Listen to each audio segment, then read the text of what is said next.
Hello दोस्तों, मैं अमित कुमार सिंह आपका अमित सिविल सर्विसेज एकेडमी में एक बार फिर से स्वागत करता हूं।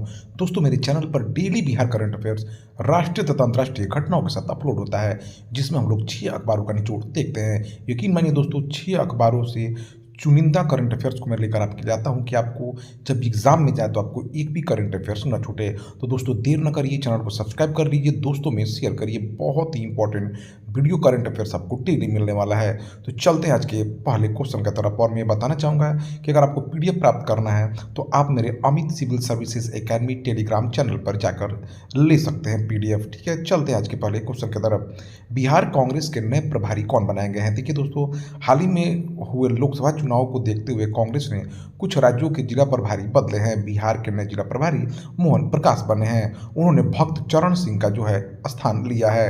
यूपी के प्रभारी अविनाश पांडे बनाए गए हैं। पहले यूपी के प्रभारी प्रियंका वाड्रा थी। बिहार कांग्रेस के प्रदेश अध्यक्ष की बात की जाए तो अखिलेश प्रसाद सिंह हैं। कांग्रेस के राष्ट्रीय अध्यक्ष मल्लिकार्जुन खड़गे हैं। देखिए, भारतीय राष्ट्रीय कांग्रेस की स्थापना 72 प्रतिनिधियों की उपस्थिति के साथ 28 दिसंबर 1885 को मुंबई के गोकुल दास तेजपाल संस्कृत महाविद्यालय में हुई थी। इसके संस्थापक महासचिव जनरल सेक्रेटरी ए.ओ. ह्यूम थे, जिन्होंने कलकत्ते के व्योमेश चंद्र बनर्जी को अध्यक्ष नियुक्त किया था। तो पहले अध्यक्ष व्योमेश चंद्र बनर्जी थे और पहले संस्थापक जो इसके थे ए.ओ. ह्यूम थे। 1907 में कांग्रेस दो भागों में विभाजित हो गया था। पहली बार विभाजन हुआ गरम दल और नरम दल में। गरम दल का नेतृत्व बाल गंगाधर तिलक, लाला लाजपत राय एवं बिपिन चंद्र पाल करते थे, जिन्हें लाल बाल पाल कहा जाता था। नरम दल का नेतृत्व गोपाल कृष्ण गोखले, फिरोज शाह मेहता एवं दादा भाई नेहरू कर रहे थे। प्रथम मुस्लिम अध्यक्ष अगर कांग्रेस का बोला जाए तो बदरुद्दीन तैयब जी थे। प्रथम अंग्रेज अध्यक्ष जॉर्ज यूले थे। प्रथम महिला अध्यक्ष श्रीमती एनी बेसेंट थी। प्रथम भारतीय महिला अध्यक्ष सरोजिनी नायडू थी। सबसे कम उम्र के अध्यक्ष की बात की जाए तो अबुल कलाम आजाद थे। तो ये कुछ इंपॉर्टेंट फैक्ट्स हैं जो आपको भारतीय राष्ट्रीय कांग्रेस के बार बार पूछे जाते हैं। चतुर्थ कृषि रोड मैप के तहत बिहार के कितने जिलों में फल तथा सब्जियों के लिए पैक हाउस बनाए जाएंगे? देखिए दोस्तों, किसान उत्पाद कंपनियों के जरिए पैक हाउस का निर्माण किया जाएगा। ठीक है, बिहार के 18 जिलों में पैक हाउस बनाने का जिम्मा जो है किसान उत्पाद कंपनियों को दिया जाएगा। फल तथा सब्जी को तरोताजा रखने के लिए पैक हाउसेज में भंडारण की सुविधा उपलब्ध कराई जाएगी। किसान उत्पादक कंपनियों को उपकरण खरीद पर 50 से 80% का अनुदान भी दिया जाएगा। देखिए, किन किन जिलों में सब्जियों तथा फलों का पैक हाउस बन रहा है जान लीजिए। बक्सर और भोजपुर में प्याज का पैक हाउस बनेगा।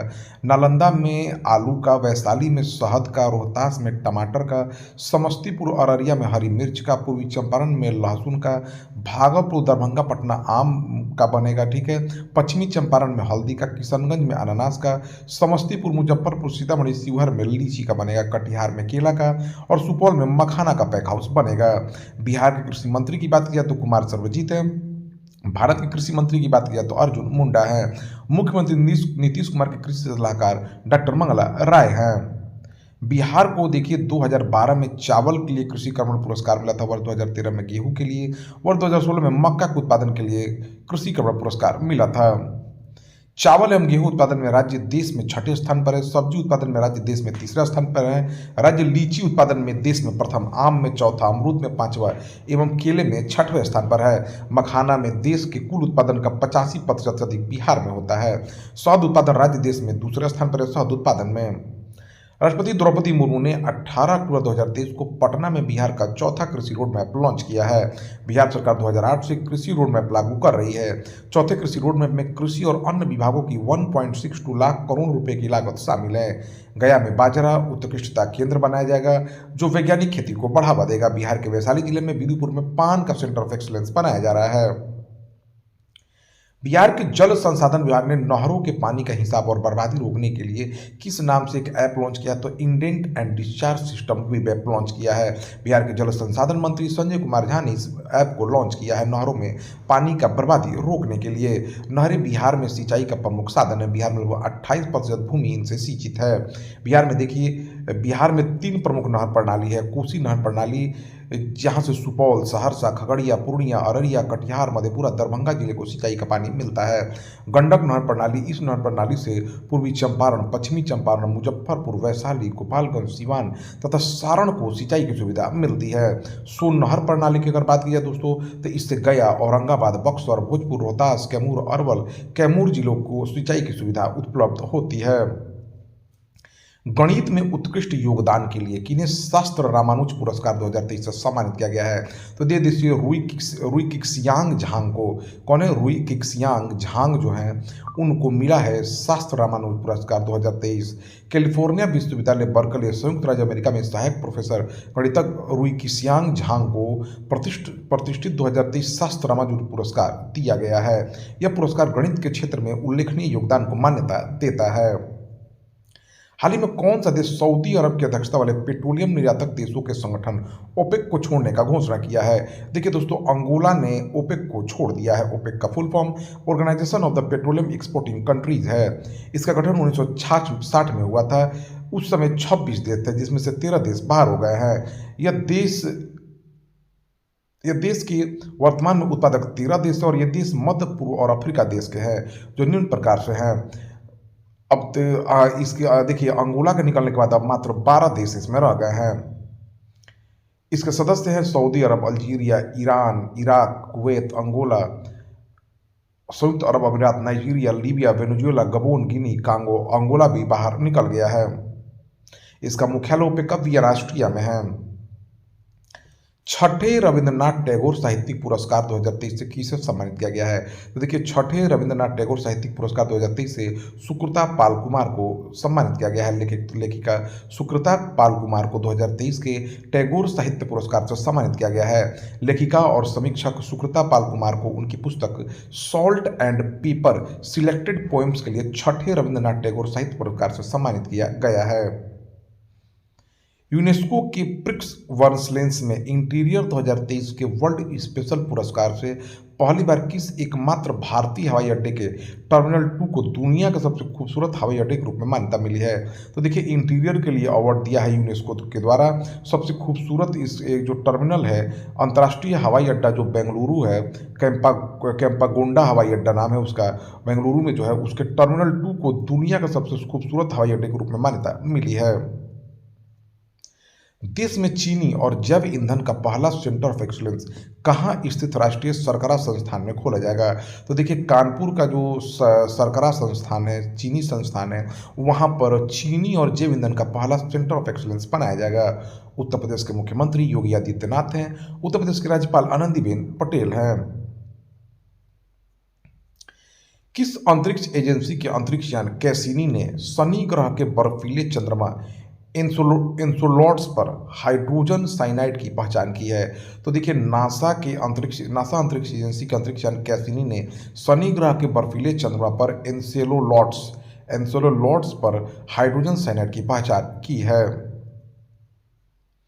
जूट किसानों को एमएसपी और कृषि विज्ञान के बारे में महत्वपूर्ण जानकारी प्रदान करने के लिए किस मंत्रालय द्वारा पाट मित्रों ऐप लॉन्च किया गया है? तो देखिए, कपड़ा मंत्रालय ने जूट किसानों को एमएसपी और कृषि विज्ञान के बारे में जानकारी देने के लिए पाट मित्रों ऐप लॉन्च किया है।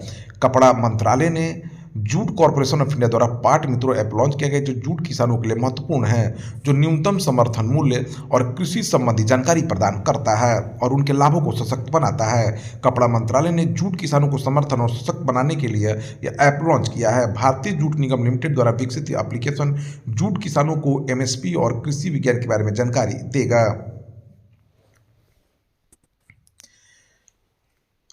लॉन्च जूट संगोष्ठी के दौरान हुआ, जिसमें कपड़ा मंत्रालय के सचिव श्रीमती रचना शाह ने एप्लीकेशन का उद्घाटन किया, जो 6 भाषाओं में उपलब्ध है।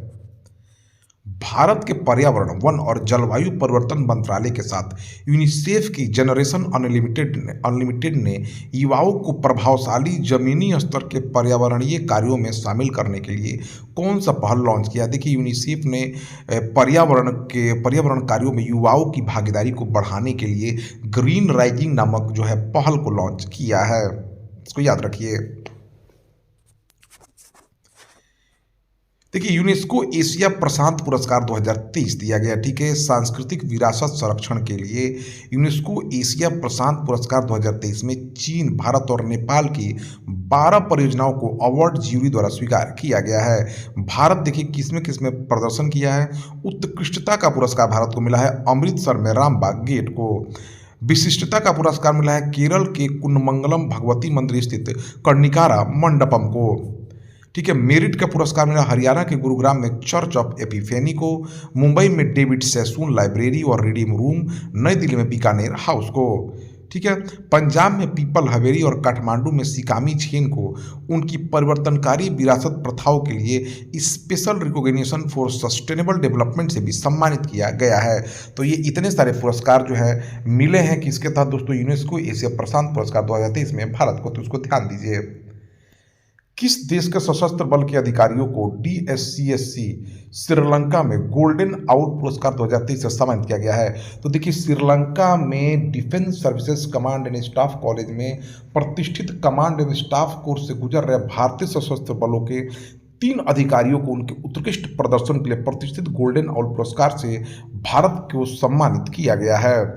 श्रीलंका के राष्ट्रपति रणिल विक्रमसिंघे द्वारा प्रदान किया गया पुरस्कार विश्लेषणात्मक कौशल, रणनीतिक सोच और भविष्य के नेतृत्व के लिए जो है दोस्तों, भविष्य के नेतृत्व के लिए जो है दिया गया है। ठीक है, श्रीलंका में डिफेंस सर्विसेज कमांड एवं स्टाफ कॉलेज में प्रतिष्ठित कमांड और स्टाफ सोर्स से गुजर रहे भारतीय सशस्त्र बलों के 3 अधिकारियों को सम्मानित किया गया है। श्रीलंका के प्रधानमंत्री दिनेश गुणवर्धने हैं। हाल ही में भारत खेल मंत्रालय ने हाल ही में निर्वाचित किस खेल संघ को निलंबित कर दिया है? तो देखिए दोस्तों, भारतीय कुश्ती संघ को भारत खेल मंत्रालय ने निरस्त कर दिया है। ये और जो है दोस्तों, बहुत जैसे ही भारतीय कुश्ती संघ के अध्यक्ष संजय सिंह बनाए गए, जो पूर्व कुश्ती संघ के अध्यक्ष संजय ब्रिजभूषण सिंह के जो है करीबी थे, उसके बाद से ही जो है साक्षी जो पहलवान है, साक्षी कुमारी, उन्होंने दोस्तों क्या कर दिया था, खेल पहलवानी से इस्तीफा दे दिया, वो संन्यास ले ली।